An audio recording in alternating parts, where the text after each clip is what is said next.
सियावर रामचंद्र की जय. मंदिरामध्ये हवन करत असलेल्या इंद्रजिताच्याकडे जाऊन लक्ष्मणाने त्याला युद्धासाठी ललकारलाय. युद्धासाठी ललकारल्यानंतर समोर आलेल्या बिभीषणाला बघून इंद्रजित बिभीषणालाही आपलं खरं खोटं सुनावतोय आणि बिभीषण देखील त्याला आपण असं का केलं याचा खुलासा करतोय. राक्षस कुळात जन्माला आलं म्हणून वाईटच वागलं पाहिजे असं काही नाही हे सांगितल्यावर इंद्रजित अधिकच चिडतोय आणि आता तो प्रत्यक्ष युद्धाचा आरंभ करतोय. आपल्या धनुष्यातून वेगवेगळ्या स्वरूपाचे महाभयंकर बाण तो लक्ष्मणावरती चालवू लागलाय. लक्ष्मण देखील कमी नाही आहे. लक्ष्मणानेही आपल्या भात्यातले एकापेक्षा एक अस्त्र इंद्रजिताच्या वरती सोडायला सुरुवात केली आहे. या दोघांचं वेगवेगळ्या स्वरूपाच्या अस्त्रांनी युद्ध सुरू आहे. हे भयंकर भयंकर अस्त्र एकमेकाला आकाशामध्येच टक्कर मारतायत आणि त्यातून भयंकर अग्नीचा प्रपात सुद्धा पडतोय. या दोघांच्या युद्धात आपला बळी हकनाक जायला नको म्हणून बाकी सगळं सैन्य एका कोपऱ्यात थांबलंय. कारण कोणत्या बाणातून पडणारा अग्नीचा वर्षाव, पर्जन्याचा वर्षाव कुठल्या सैनिकाला जखमी करेल सांगता येत नाही. त्यामुळे या दोघांच्याच मध्ये भयंकर युद्ध सुरू आहे आणि न थांबता सतत बाणांचा वर्षाव होतोय. आता हा बाणांचा वर्षाव आकाशामध्ये इतका जमलाय की आकाशच त्याने व्यापून गेलाय. लंकेच्या परिसरावरच्या संपूर्ण आकाशामध्ये फक्त त्यांच्या बाणांची गर्दी झाली आहे आणि जणू अंधार पडलाय, सूर्य अस्ताला गेलाय अशी स्थिती तिथं आलेली आहे. एवढं भयंकर युद्ध तिथं सुरू आहे. लक्ष्मणाने आता ठरवलंय की या युद्धाला आता इंद्रजितासोबतचं शेवटचं युद्ध करायचंय. कारण आता फार लांबून इंद्रजिताला फार काळ जिवंत ठेवून भागणार नाहीये. लक्ष्मणाने ठरवलं असेल तरीही इंद्रजित हा प्रचंड शक्तिशाली, सर्व अस्त्रांनी शस्त्र पारंगत असलेला तो योद्धा आहे. लक्ष्मणाने एकाच वेळेला आपल्या धनुष्यातून 4 बाण सोडलेत आणि या 4 बाणांनी लक्ष्मणाने इंद्रजिताच्या रथाला असलेले 4 घोडे टिपलेले आहेत. 4ही घोड्यांना एकदाच बाण लागलेत आणि ते घोडे पडल्यामुळं तिथेच इंद्रजिताचा रथ देखील पडलेला आहे. इंद्रजिताच्या रथावरचा सारथी एक भाल्यासारखा बाण मारून लक्ष्मणानं मारला आणि आता इंद्रजित रथविहीन झाला. त्याच ठिकाणी असलेला आणखी एक रथ, तसाच जो पर्यायी रथ इंद्रजितानं ठेवलेला होता, तशाच रथामध्ये इंद्रजित स्वार होतोय आणि स्वतःच सारथ्य करत त्या रथाला घेऊन तो लढाई करतोय. आता सारथ्य करणं आणि युद्ध करणं असे दोन्ही प्रकार त्याला करावे लागत आहेत. पण लक्ष्मणाने ठरवलंय की इंद्रजिताला आज पराभूतच करायचं आहे. यावेळेला पुन्हा 4 बाण मारलेत आणि त्याच्या रथाचे 4च्या 4 अश्व जागेवर संपवलेले आहेत. आता मात्र रथविहीन झालेल्या इंद्रजिताची अवस्था वाईट झाली आहे. तो आपल्या काही राक्षसांना सांगतोय की तुम्ही हे युद्ध चालू ठेवा, कारण आता माझ्याकडे रथ नाही आहे, माझ्याकडे सारथी नाही आहे.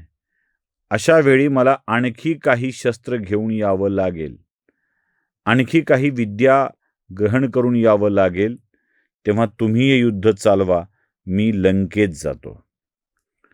आकाश बाणांनी व्यापलंय आणि संध्याकाळ पण झालेली आहे.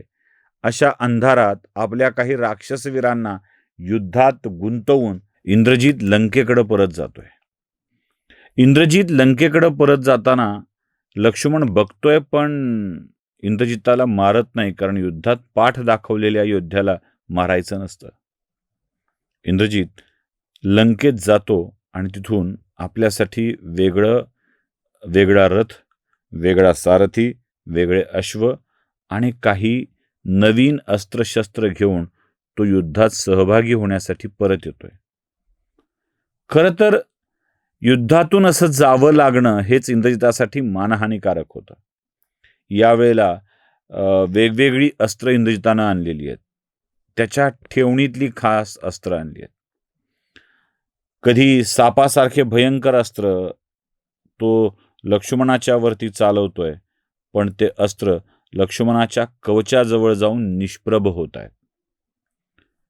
एक अस्त्र चालवावं आणि त्यांनी लक्ष्मणाला नमस्कार करून परत यावं असं वारंवार घडत आहे. हे साधं नाही आहे.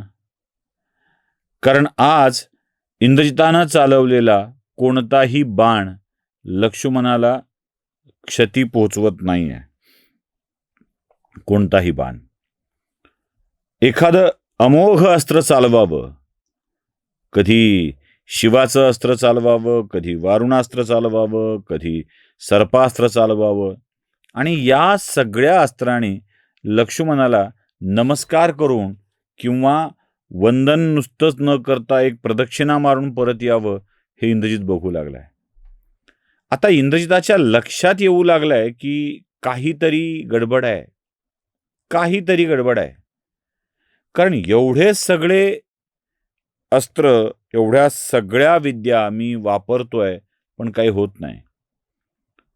एखाद दुसरा बाण जो प्रचंड शक्तिशाली आहे तो लक्ष्मणाला थोडीफार इजा पोचवतोय, पण लक्ष्मणाच्या बाणाने इंद्रजित मात्र वारंवार घायाळ होतोय. त्याचं धनुष्य तोडून टाकलंय लक्ष्मणाने एकदा. एक धनुष्य तुटल्यावर दुसरं धनुष्य घेऊन पुन्हा इंद्रजित युद्धाला सज्ज होतोय. त्याचं दुसरंही धनुष्य तुटतं. आपल्या रथावर स्वार होऊन अनेक वानरांना जखमी करत इंद्रजित निघालेला आहे. अनेक वानरांना. कारण लक्ष्मण नुसता एकटा आपल्याला ऐकत नाहीये, त्याचं सैन्य तरी कमी करू हा विचार इंद्रजिताच्या मनामध्ये. आणि वानर सेनेवर आघात झाल्याबरोबर लक्ष्मण दुप्पट वेगाने, दुप्पट आवेगाने आणि दुप्पट क्रोधाने इंद्रजिताच्या वरती आपले वेगवेगळे अस्त्र टाकतोय. हे युद्ध इतकं दीर्घकाळ चाललंय की त्या युद्धभूमीवर वापरलेले बाणच फक्त दिसू लागलेत आणि जखमी झालेले राक्षस वानर योद्धे. या युद्धाचा शेवट होणार की नाही हाच प्रश्न सगळ्याला पडलेला आहे. देव, गण, गंधर्व हे सगळे आकाशात जमून इंद्रजित आणि लक्ष्मणाचं युद्ध बघतायत. या युद्धाचा शेवट काय होणार आहे हाच प्रश्न आहे. एकमेकांना थोड्या प्रमाणात घायाळ करणाऱ्या या युद्धात लंगडी बाजू दिसतीये ती इंद्रजिताचीच. इंद्रजित आपल्या रथावर स्वार होऊन वानरसेनेचा संहार करतो आहे हे वानरांच्या लक्षात आल्यानंतर वानरांनी एक नवीनच युक्ती काढली आहे. त्यांनी एक भला मोठा पर्वताचा तुकडा सगळ्या वानरांनी मिळून उचललाय आणि इंद्रजिताच्या रथाच्या दिशेनं फेकलेला आहे. आता हा तुकडा आपल्या रथावर येऊन आदळणार एवढ्यात इंद्रजित आपला रथ सोडून उडी मारतो, पण रथाचा त्या पर्वताचा तुकडा मात्र रथावर कोसळतो. या कोसळलेल्या तुकड्याच्या खाली नव्या आणलेल्या रथाचे पुन्हा चार घोडे आणि सारथी अक्षरशः दबून मरतात. रथाचा चक्का चूर झालेला असतो. इंद्रजित हे सगळं भयंकर दृश्य आपल्या डोळ्यांनी बघत असतो. त्याचा क्रोध वाढतो आणि तो पुन्हा एकदा लक्ष्मणावर तुटून पडतो. वेगवेगळ्या अस्त्रांचा वापर करू लागतो. आता या अस्त्रांच्या वापरानंतर लक्ष्मण काय करणार आहे, इंद्रजिताची पुढची अवस्था काय होणार आहे, हे सगळं बघूया पुढच्या भागात. सियावर रामचंद्र की जय.